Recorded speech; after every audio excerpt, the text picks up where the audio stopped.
আমিনের দরবারে আমার আপনার নবী নেককার বান্দাদের কথা বলে নাই, উম্মতের কথা বলে নাই। সুবহান, ভুলে নাই যেটা আপনারা আত্তাহিয়াত পড়েন।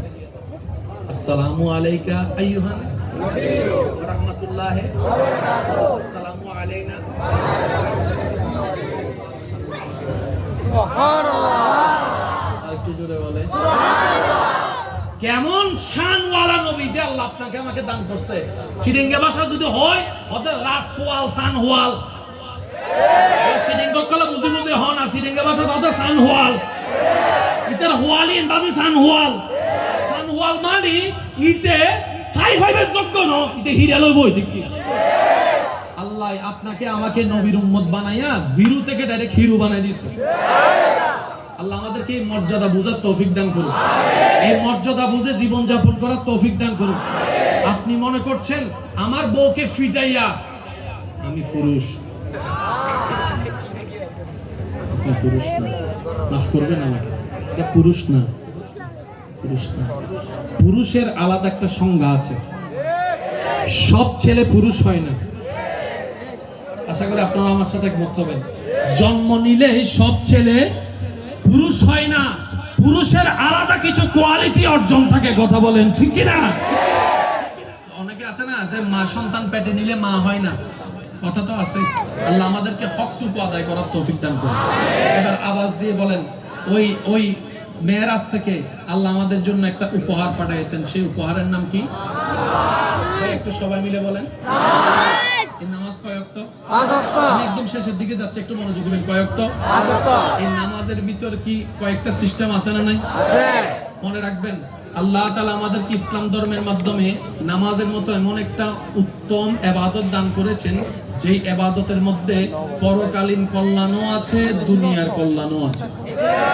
আপনারা আমার চেয়ে আরো ভালো জানেন। স্মরণ করিয়ে দেওয়ার জন্য বলা, নামাজের জন্য যে পারপাস, যেভাবে রেডি হওয়া, একদম ওযু থেকে গোসল থেকে শুরু করে যে পারপাসটা হয়, এটার মধ্যে দেহের জন্য উপকার হয়, মনের জন্য উপকার হয়। সুবহানাল্লাহ।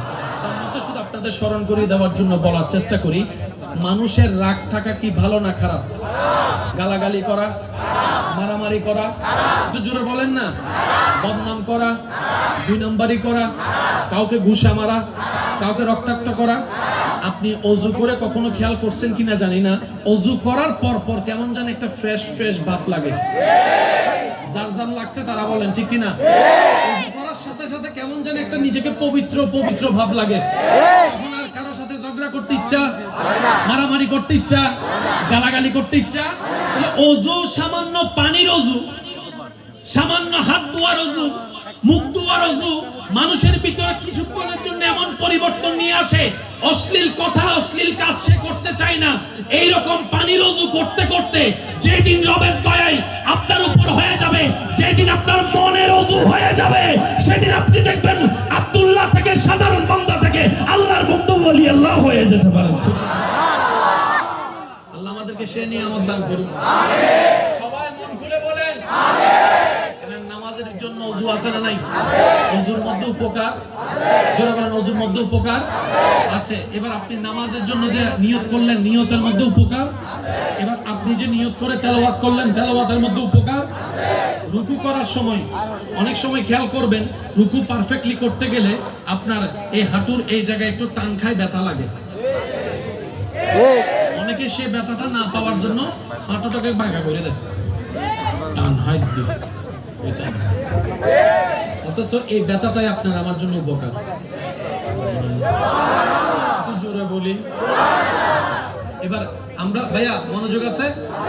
শেষ ভালো যার সব ভালো তার, জোরে বলেন মনোযোগ আছে? আমরা রুকু থেকে উঠে সামি আল্লাহু লিমান হামিদা বলে দাঁড়ানোর পরে ডাইরেক্ট কোথায় চলে যায়? সিজদায়। আল্লাহু আকবার। কপাল মাটিতে, আমি বলবো না, আপনার কপাল মাটিতে, নাক মাটিতে, হাত মাটিতে, হাঁটু মাটিতে, পা মাটিতে, আঙ্গুল মাটিতে। এবার পায়ের আঙ্গুলটা খেয়াল করবেন, ডান পায়ের আঙ্গুলটা এইভাবে থাকে। অনেকে তো আবার সুন্দর করে ডাইরেক্ট উড়ো তুলি ফেলায়। নিয়ামত আল্লাহ দিয়েছেন, নিতে জানি না, এই ব্যর্থতা আমাদের। আপনি যখন নামাজে সিজদায় গিয়ে সবকিছু রবের দরবারে ঝুঁকাই দিয়ে মনটা পর্যন্ত আপনি যখন আঙ্গুলটা এইভাবে টানবেন, হার্ট উপরের দিকে চলে যায়, ব্রেন নিচের দিকে চলে যায়। আর আমরা সবাই জানি সারা শরীরের মধ্যে রক্ত সঞ্চারণ যেটা হয় সেটা হয় হার্ট থেকে। রক্ত সঞ্চারণ না হলে কোনো কিছু টিকবে না। এই হার্ট যখন উপরে চলে আসে, ব্রেন যখন নিচে চলে যায়, ওই পাটার ডান পায়ের বিদ্যাঙ্গুলের সাথে ব্রেনের একটা সম্পর্ক থাকে, যার কারণে আপনার সে রাস্তাটা খুলে যায়, হার্টের রক্তগুলা অতি দ্রুত ব্রেনের মধ্যে সঞ্চারণ হওয়া শুরু হয়। সুবহানাল্লাহ। রিল্যাক্স হয়। সেজন্য মন খারাপ হলে গান শুনে দেখবেন একবার, মন খারাপ হলে যদি আপনার ইচ্ছা হয় আপনি সিগারেট খাইয়া দেখেন আরেকবার, মন খারাপ হলে আপনি বন্ধুর সাথে আড্ডা মেরে দেখেন একবার। তবে আমার একটা অনুরোধ থাকবে, কখনো মন খারাপ হলে কারোর সাথে কোনো কথা না বলে যাই নামাজটা বিছাই একটু সিজদায় চলে যান, একটু রবের দরবারে সিজদায় চলে যান, চোখটা বন্ধ করে কপালটা ঝুঁকাই দিয়ে রবের দরবারে 3টা মিনিট সিজদায় থাকেন। আপনার মন বলতে বাধ্য হবে, এই মন ভালো করার জন্য, শান্তি পাওয়ার জন্য যত যা জীবনে করছি সবচাইতে বেস্ট শান্তি আমি রবের দরবারে সিজদায় পেয়েছি। তাহলে রব শুধু আমাদেরকে পরকালীন বাঁচার জন্য সিজদা দেয় নাই, দুনিয়ার মেন্টালিটি শান্তির জন্য সিজদার মধ্যে আল্লাহ নিয়ামতের ব্যবস্থা করে দিয়েছে কি দেয় নাই? আরো জোরে বলেন, দিয়েছে কি দেয় নাই? আল্লাহ পাক আমাদের সবাইকে 5 ওয়াক্তে 5 বার রবের দরবারে সিজদা দেওয়ার তৌফিক দান করুন। এবার আসেন, কারেন্টের লাইন আছে না? এই কারেন্টের লাইন তারে তারে যে একটা আর্থিং আছে না? আর্থিং কোথায় যায়? আব্বু আব্বু আব্বু আর্থিং কোথায় দেয়? কেন? প্রত্যেকটা মিটারের জায়গায় যায় দেখবেন, এখানেও দেখেন মিটার আছে। মাইকওয়ালা বাইরে জিজ্ঞেস করেন আর্থিং দিছে কি দেয় নাই? ভাই দিও না, এই মুরব্বি দিও না, দিও না, এই মুরব্বি দিও না, এখানে আওয়াজ দাও না। মাটিতে কিসের আর্থিং? কারেন্ট তো কারেন্ট। হায় হায় হায় হায়, আল্লাহ আমাদেরকে এমন নিয়ামত দান করছেন ভাই, কিভাবে বুঝাতাম আপনাদেরকে। কপালটা যখন মাটিতে লাগে, নেগেটিভ এনার্জি সবগুলো মাটি। আমি সবার আওয়াজ শুনতে চাই। ইউনিভার্সিটি মাদ্রাসার ভাই যদি থাকেন স্পেশাল মনোযোগ দিবেন। মাটিতে যখন কপাল লাগে তখন নেগেটিভ এনার্জি সবগুলো মাটি। এবার যে ইসলাম বলে 5 ওয়াক্ত নামাজ পড়ো, যে ইসলাম বলে আবাবিল পড়ো, যে ইসলাম পড়ে পারলে তুমি তাহাজ্জুদ পড়ো, সেই ইসলামে আপনাকে আমাকে 3 টাইমে নামাজ পড়তে নিষেধ করেছে। যে ইসলাম বলে যে রাতে দিনে 4টা বার নামাজ পড়ো, শুকরিয়ার নামাজ পড়ো, তওবার নামাজ পড়ো, আবাবিলের নামাজ পড়ো, তাহাজ্জুদ পড়ো, সেই ইসলামে আপনাকে বলতেছে, আমাকে বলতেছে 3 টাইমে নামাজ পড়িও না। বলেন কয়টায়? 3 টাইমে নামাজ পড়া যাবে। এবার আমি বলবো, আপনারা উত্তর দিবেন। 3 টাইমের এক টাইম হচ্ছে সূর্য, ভেরি গুড, আরেকটা হচ্ছে সূর্য, আরেকটা হচ্ছে সূর্য। ও ইসলাম 3 টাইমে নামাজ পড়তে নিষেধ করলা কেন? ইসলাম বলে বিজ্ঞান উন্নত হলে সেই দিন বুঝতে পারবা ইসলামটা কেমন ধর্ম। বলেন না সুবহানাল্লাহ। এই 3 টাইম, সেই 3 টাইম, যে 3 টাইমে মাটি নেগেটিভ এনার্জি ধরতে পারে না, সেই 3 টাইমে আল্লাহ আমাদেরকে নামাজ পড়তে দেন। আমি বোঝাতে চাচ্ছি, আপনি ডাক্তার হন, ডক্টর হন, ইঞ্জিনিয়ার হন, পাইলট হন, যা হওয়ার হন, আমরা দোয়া করি আল্লাহ আপনার স্বপ্ন পূরণ করুন। তবে আমি আগে বলবো যে আপনি একটু মুসলমান হওয়ার চেষ্টা করেন, পাক্কা মুসলমান হওয়ার চেষ্টা করেন। যা পড়ার পড়ুন, science, arts, commerce, physics, chemistry, biology, যা পড়ার পড়ুন, কোরআনটা একটু বুঝে পড়ার চেষ্টা করুন না। সুবহানাল্লাহ। এই কোরআন হাদিস এমন কিতাব, পৃথিবীর যে কোনো জায়গায় আপনি সম্মান নিয়ে যেতেও পারবেন, সম্মান নিয়ে আসতেও পারবেন। বলেন সুবহানাল্লাহ। আর একটু জোরে বলি না সুবহানাল্লাহ। আমাদের সকলের হাজিরি কবুল করুন। আমিন। 5 ওয়াক্ত কয় ওয়াক্ত? 5 ওয়াক্ত। এই 5 ওয়াক্তের সাথে বন্ধুত্ব করতে পারবো ইনশাআল্লাহ? ইনশাআল্লাহ। একটু মন খুলে বলি, পারবো ইনশাআল্লাহ? কার ভালোর জন্য? নিজের বলেন, কার ভালোর জন্য? আর সিরিঙ্গে একটা কথা আছে, নিজের বালা ফলও বুঝে।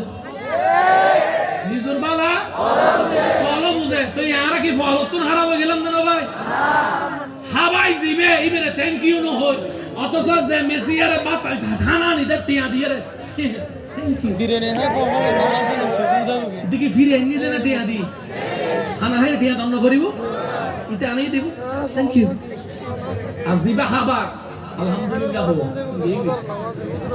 বিসমিল্লাহ নাই সত্যি কথা না মিছা কথা না হযরত আলহামদুলিল্লাহ নাই বিসমিল্লাহ সেজন্য আমি প্রায় সময় বলি রব্বুল আলামিন দিতে প্রস্তুত আমরা নিতে জানি এই নেওয়ার মতো যার মন আছে আমি অনুরোধ করে বলবো কয়েকটা জিনিস যদি আমরা একটু সামলাই ফেলতে পারি আমাদের দুনিয়া এবং আখিরাতের পথ চলা খুব সুন্দর হয়ে যাবে আমি আস্তে আস্তে বলছি আপনারা একটু মনোযোগ দিয়ে শ্রবণ করবেন পারবেন ইনশাআল্লাহ আল্লাহকে খুশি করতে বেশি কিছু দরকার হয় না সর্বপ্রথম সুন্দর চিন্তাওয়ালা একটা মনের দরকার হয় সুবহানাল্লাহ যাই করেন একদম যে 1 কোটি টাকা রবকে খুশি করতে দান করতে হয় বিষয়টা তা না যাই দিবেন রবের জন্য মন থেকে দিবেন যাই করবেন মন থেকে করবেন ওই তো মনে আছে তো কথা লক্ষস কপালের সিজদা রবের দরকার নাই রবে চাই বান্দার সেই সিজদা যে সিজদায় কপাল ঝুঁকার আগে বান্দার দিলটা রবের দরবারে ঝুঁকে যায় সুবহান একটু করেন সমস্যা নাই নবীর মোহাব্বতে আল্লাহর ভয় দিয়ে আল্লাহকে খুশি করার জন্য করবেন দেখবেন ওই একটা সামান্য কাজ যেটাকে আপনি নজরও দেন নাই হাসরের ময়দানে সেটা বিশাল আকারের একটা পাহাড় হয়ে যাবে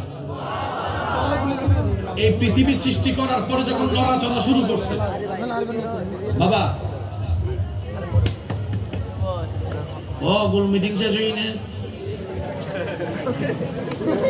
কথা বললে আস্তে আস্তে বলেন যেন ডিস্টার্ব না এই পৃথিবী সৃষ্টি করার পরে যখন টনবল করছে তখন আল্লাহ পাহাড় সৃষ্টি করে বসাই দিয়েছে মন মতো সুবহানাল্লাহ হয় না সুবহানাল্লাহ আর একটু জোরে সুবহানাল্লাহ পৃথিবী সৃষ্টি করার পরে যখন নড়াচড়া শুরু করছেন আল্লাহ পাহাড়কে বসাই দিয়েছেন প্যারাগের মতো এটা দেখে ফেরেশতারা অবাক হয়ে বলছে আল্লাহ এত বড় পৃথিবীকে নড়াচড়া বন্ধ হয়ে গিয়েছে পাহাড়ের কারণে আল্লাহ পাহাড়ের চাইতে শক্তিশালী কি তোমার সৃষ্টিতে কিছু আছে আল্লাহ পাক বললেন হ্যাঁ আছে তো ফেরেশতারা অবাক হয়ে জিজ্ঞেস করলেন আল্লাহ পাহাড়ের চাইতে শক্তিশালী কি রবে বললেন রব্বুল আলামিন বললেন পাহাড়ের চাইতে শক্তিশালী হচ্ছে লোহা কারণ লোহা পাহাড় কি করে একটু জোরে বলেন বাবা পাহাড়ের চাইতে শক্তিশালী কি কারণ লোহা পাহাড়কে কি করে এবার ফেরেশতারা অবাক হয়ে জিজ্ঞেস করলেন আল্লাহ লোহার চাইতে শক্তিশালী কি কিছু আছে রব বললেন হ্যাঁ আছে তো ইয়া রব সেটা কি রব্বুল আলামিন বললেন লোহার চাইতে শক্তিশালী হচ্ছে আগুন কারণ আগুন লোহাকে মাশাআল্লাহ ফেরেশতারা অবাক হয়ে জিজ্ঞেস করলেন ইয়া রাব্বাল আলামিন এই আগুনের চাইতে শক্তিশালী কি তোমার সৃষ্টিতে কিছু আছে রব্বুল আলামিন বললেন হ্যাঁ আছে তো ইয়া রব সেটা কি বলেন এই আগুনের চাইতে শক্তিশালী হচ্ছে পানি আল্লাহ পানির চাইতে শক্তিশালী রব বললেন বাতাস সুবহানাল্লাহ কারণ বাতাসে পানিরে যেদিকে মন চায় সেদিকে আল্লাহ বাতাসের সাথে শক্তিশালী কি আছে রব্বুল আলামিন বললেন আমার বান্দাদের সেই দান যেটা ডান হাতে দিবে আমার জন্য বাম হাত জানবে না বাম হাতে দিলে ডান হাত জানবে না অর্থাৎ আমার বান্দা যাই দিবে আমি রবকে খুশি করার জন্য দিবে দুনিয়ার বাবা প্রশংসা পাওয়ার জন্য দিবে না ওই দান